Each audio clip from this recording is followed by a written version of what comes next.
We are talking about instruments of monetary policy. And first we'll be learning some direct instruments. As we have learned in previous session, direct are three. One is CRR,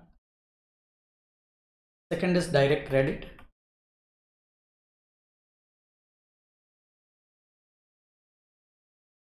number third is monitored or administered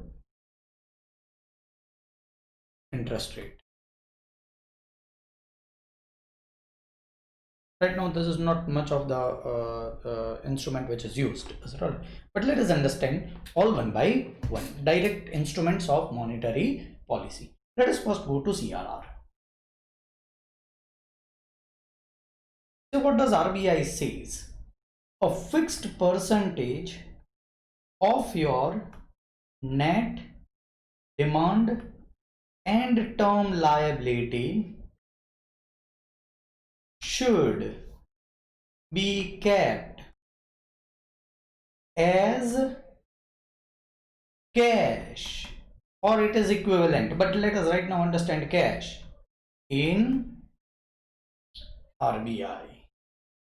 All right, say today is 19th of June 2020. I'm telling you today's CRR is 3%. All right, first, what is net demand and term liability? Now there is a bank.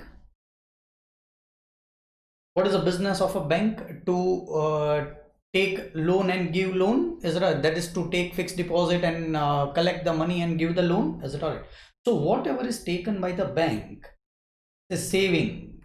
Money are lying with bank of people, fixed deposit, current account, any other term liabilities.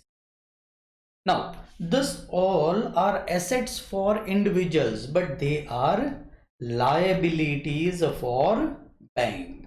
Is it all right? Also, there might be some direct assets. A bank has deposited some money into another bank. Now this becomes assets of the bank, asset of the bank. Is it all? So this should be deducted, and so it is used word net. Is it all right? So these are the liabilities. Again, savings account, money lying of people with bank is a liability for a bank. Yes, it is a liability for a bank. And say understand, let us assume a figure that net demand and term liability of this bank, say X bank, is it all right, is say 10,000 crore. Is it all right? Then what is 3% of this? 300 crore. This bank should be keeping this as cash in RBI. Now, how the CRR becomes instruments of monetary policy? Is it all right? Now, see, RBI does not give interest to bank for this money kept with RBI. Is it all right? So, how the RBI can monitor this particular instrument to effect monetary policy? Is it all right? So, what RBI does is say it increases the rate to 4%. It increases the rate to 4%. Now, more money will be lying with RBI, less will be with bank. So, bank will be able to lend less. Once it able to lend less, there will be less money in the market. All right. So, with consumer, with businesses, there will be less money. If it decreases this rate, then bank will have to keep less money in RBI, more money they can lend, and ultimately bank can earn more profit. Also more money will be supplied to the economy. So by CRR, RBI can direct control the money supply in the market. If it increases the rate, money supply will decrease. If it decreases the rate, money supply will increase. Is it all right? So this is how CRR becomes our first instrument of monetary policy. Okay. Number two is a direct credit to priority sector.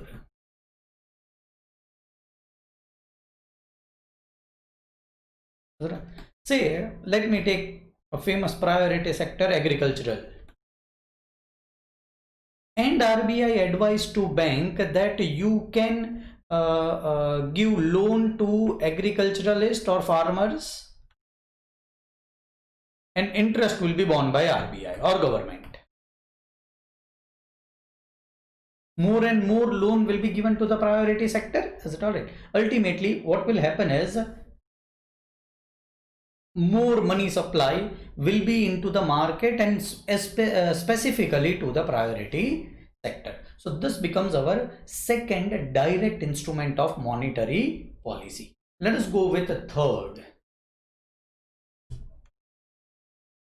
What will be third instrument of direct instrument of monetary policy is administered interest rate.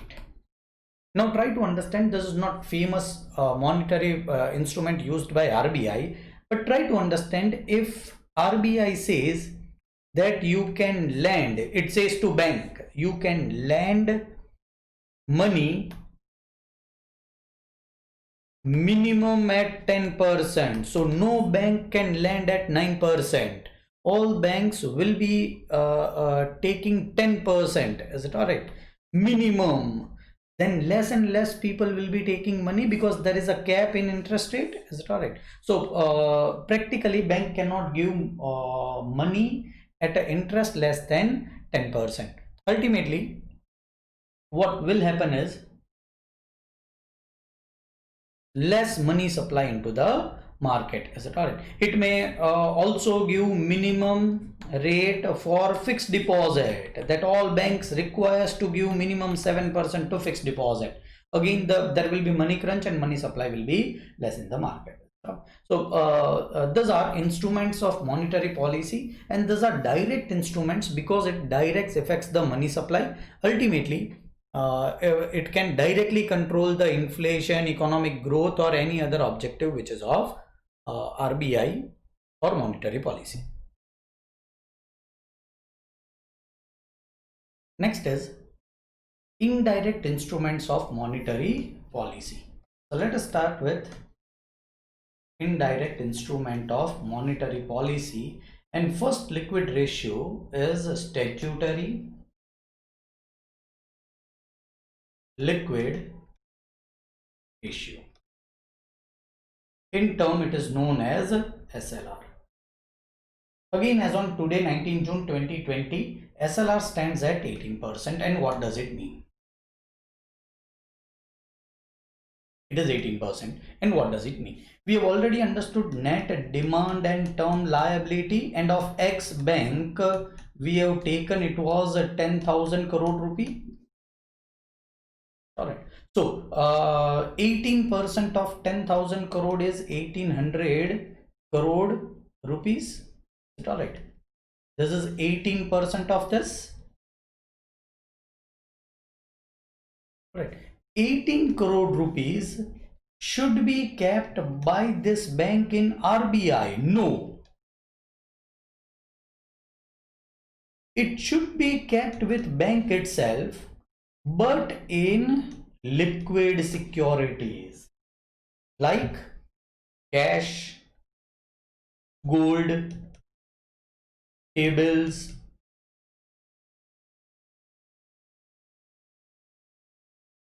and any other instrument notified by RBI. Alright, so this money is not to be kept with RBI, but it is to be kept with bank. Now, how it will affect the money supply or monetary policy and the variables of monetary policy? Understand, if this much amount is to be kept with bank, that basically means bank cannot lend this money to anyone. Is it all right? They cannot give loan to public or businesses. Once this money is not going into loan into businesses, this money is not going into the hands of the people. Once it is not going into hands of the people, it will not be a part of money supply. So if RBI increases this rate, more and more money will be lying with the bank and will not be lying with the public. If RBI reduces this SLR rate, more and more money will be going to the public and less money will be stuck up with a bank. So reducing the SLR, let me write down, decreasing SLR increases the money supply. Increasing of SLR reduces the money supply by bank to the normal person. Statutory liquid ratio, many of the there is a doubt that this is to be kept in with RBI. No, this is to be kept with bank itself, and so only it comes in an indirect instrument. If it was with RBI, it would have come in direct instrument. This is an indirect way by which money supply can be controlled by RBI, and so it is one of the instrument of monetary policy. Though indirect, it is important.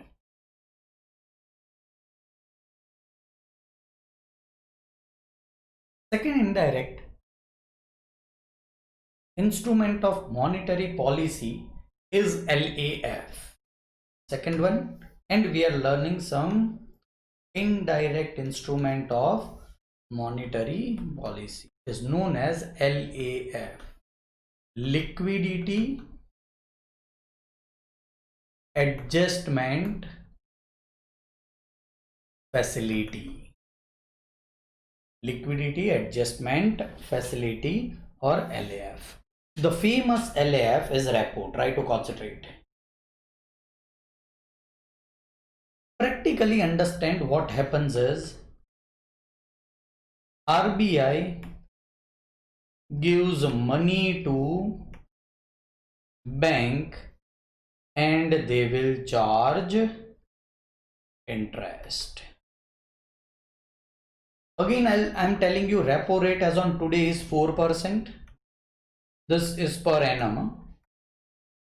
So RBI will give loan to bank at what rate? 4%. Then sir, it is why it is known as a repo. Repo is a repurchase agreement short form. The words are not matching, but still repo is nothing but repurchase agreement. Is it all right? Now try to understand why it is known as repurchase agreement and how this repo is an instrument of monetary policy. It is money lended to bank. Say this bank is having a tables. All right. This T-bills will be sold to RBI. All right. RBI in exchange will be giving money to the bank. So bank is funded with the money. Is it all right? Now what will happen is in this agreement itself it is written that this security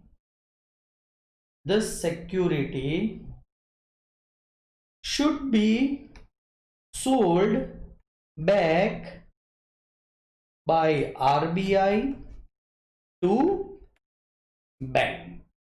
All right. So RBI will be selling this security to bank. So what will happen in second phase of this is RBI will be selling it to bank, this T-bills,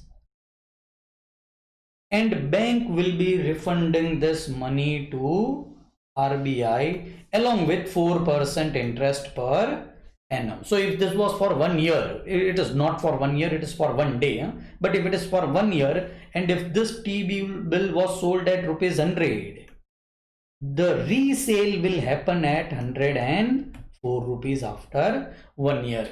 Now this resale is compulsory. The answer is yes. The T-bills were sold by the bank to RBI with a condition that it will be resold by RBI to bank after 1 day normally. Is it all? So this type of, now what is this happening? Try to understand. This is too much data and too much confusing.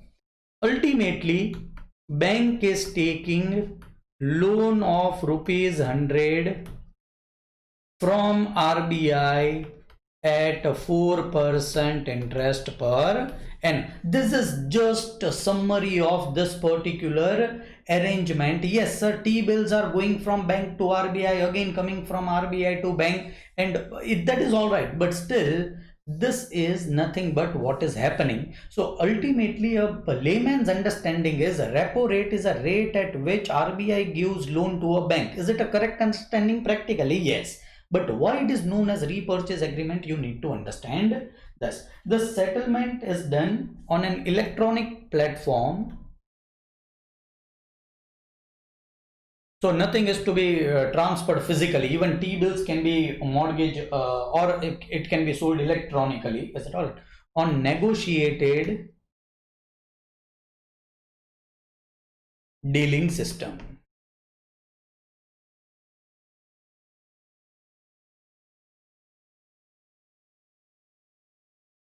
This is idea of practically repo. Repo is one type of liquidity adjustment facility which RBI is providing. Now sometimes question arises, why bank requires money for one day? To ensure their CRR, to ensure that SLR, they might be in a requirement of money per day, on a particular date, and it can go to RBI and ask money for RBI in exchange of their T-bills. So this is liquidity adjustment facility of RBI, and also liquidity adjustment repo is one of the liquidity adjustment facility. Is it all? Normally it is of one day. But now there are also term repos. Long-term repo. Long-term is a 7 to 14 days repo where the money will be available for a longer period of time. What is long period of time is 7 to 14 days. Liquidity adjustment facility, one of the indirect instrument of monetary policy. Third, indirect instrument of monetary policy is MSF, which is marginal standing facility. We have already learned LAF. Is it alright? So if bank requires money from RBI, bank will have to pay 4% interest, and this transaction normally happens for daily requirement. There is a limit to this requirement. Once this limit is exhausted, RBI in 2011 has given one more liquidity facilities to the bank. Bank can additionally borrow money from MSF. Is it alright? And how it can borrow is the same thing as this.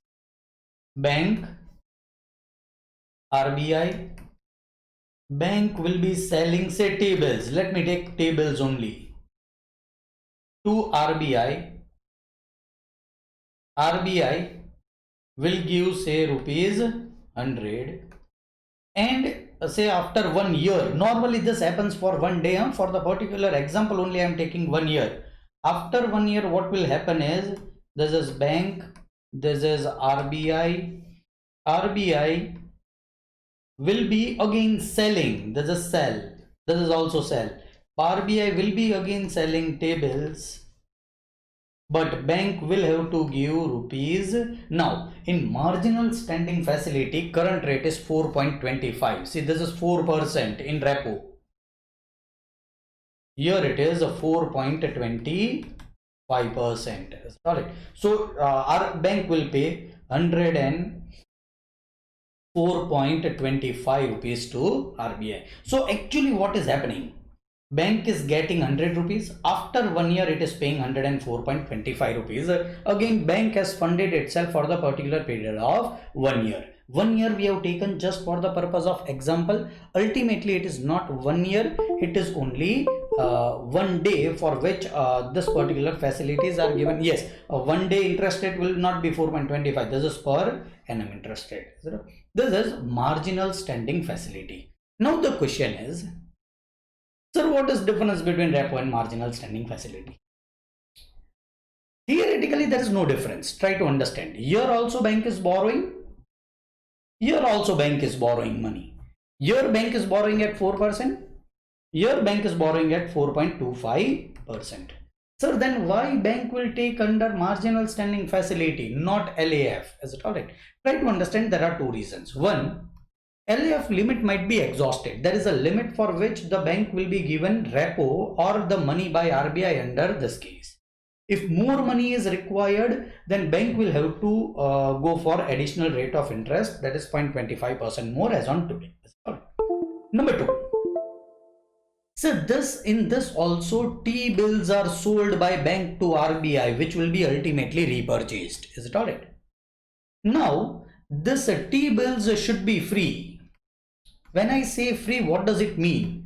It should not be under my SLR. Remember SLR 18%, statutory liquid reserve. 18% of your term and demand deposit liability should be with a bank in form of cash, gold or T-bills, right?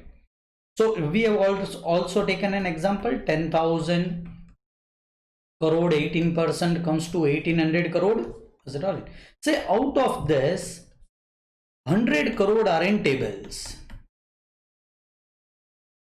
100 crore are in T-bills. Is it all? Then this T-bills can be used in marginal standing facility, cannot be used in repo because they are not free. If they are used in repo, then ultimately 18% is required, but your SLR will become 17% because you are keeping this 100 crore with RBI, not with yourself as a bank. Is it all right? So you need to understand this T-bills of 100 crore which are a part of your SLR can be kept under marginal standing facility. Now what is your effective SLR? 17%, because this 100 crore T-bills are lying with RBI. What should be the liquid ratio or SLR? Statutory liquid ratio is 18%. 1% is short, you will be charged penal interest.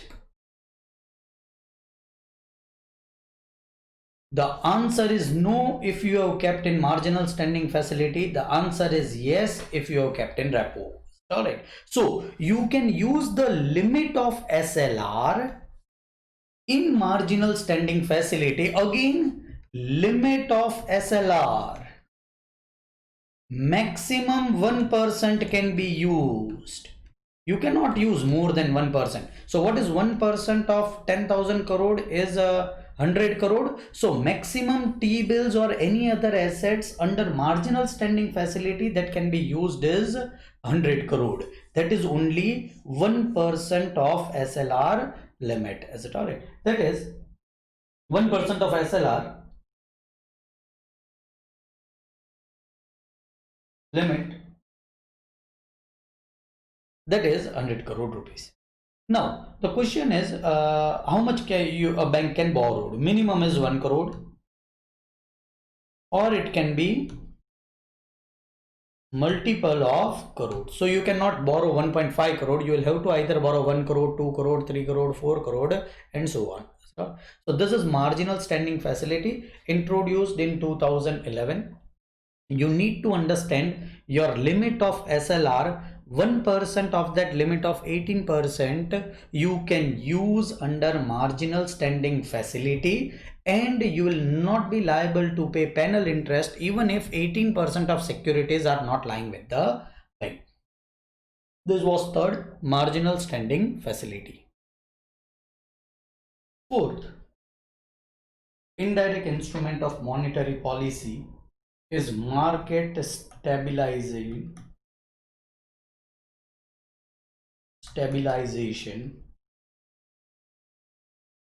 scheme. Try to understand, here government is coming into picture. Is it all right? Let me give you a simple idea. Government want to reduce liquidity in market to control inflation. All right. This is RBI. This is government. where the money is lying with RBI. What government will do? Government will borrow money from RBI, issue bills. Treasury bills are government security. Now what is lying with RBI? Money or tables? Tables. Where the money is lying? Money is lying with government. That's all. Government will not spend this money, not flow it into the market, but this is excess borrowings. What is the meaning of excess borrowings? Borrowing is done in excess of what is required. So this is an excess borrowing by government. Excess borrowing by government, government will not spend it. The money supply will be reduced. Why? If the money was with RBI, the RBI would have given it to bank. Bank might have given it to public. Ultimately, it would have resulted into more money supply. Here, government is curbing money supply by just borrowing money from RBI. And what is the borrowing? Is an excess borrowing, not what is required. It is excess borrowing. Now RBI cannot do anything with tables. Ultimately, the money supply will be reduced. This is market stabilization scheme. Again, it is one of the indirect instrument of monetary policy. Last, indirect instrument of monetary policy is open market operations. It is also termed as OMO. Here there is no government in picture, but try to understand who is in picture. Again, it will be RBI. Got it. RBI might be having tables, is it correct? So if it wants to increase the liquidity,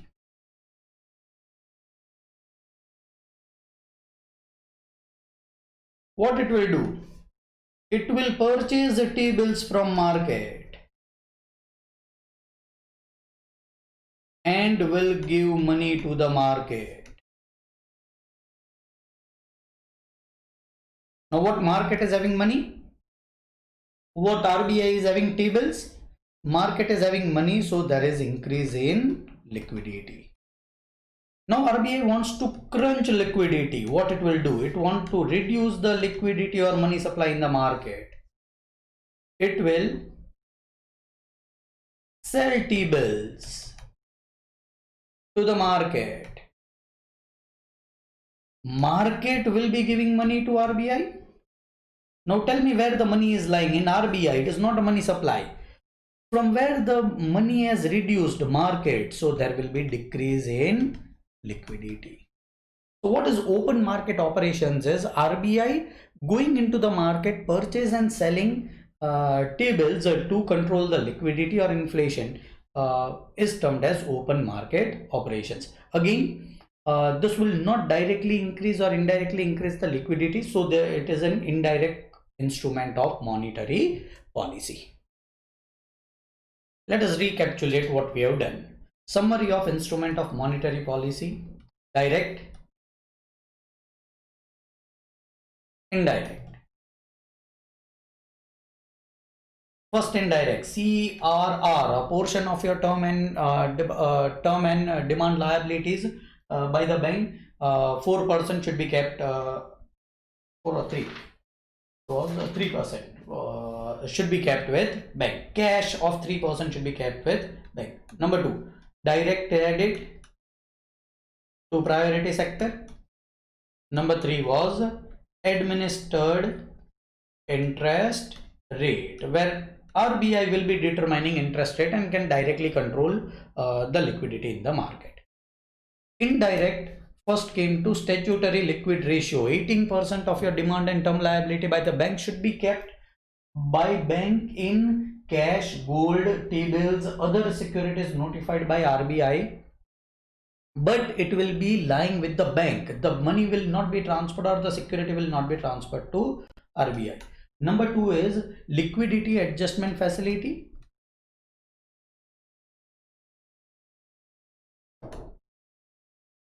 Basically repo, where RBI will be lending money to the bank at a fixed rate of interest. And what will be the procedure? Bank will be selling T-bills to RBI. RBI will be giving money to bank.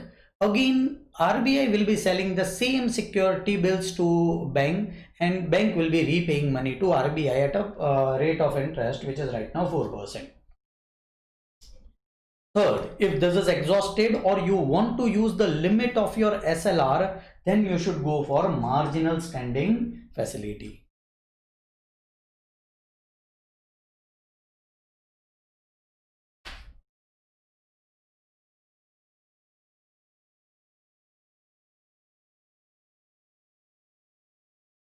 Again, as on today's date, it is 4.25%, higher than 4% of repo. Same thing can happen, but it will be in multiple of 1 crore. And number two, the limit of SLR up to maximum 1% can be used as a marginal standing facility security. So if your T-bills is stuck in 18% of SLR, that 1% of SLR can be used in marginal standing facility to borrow the money. Fourth was,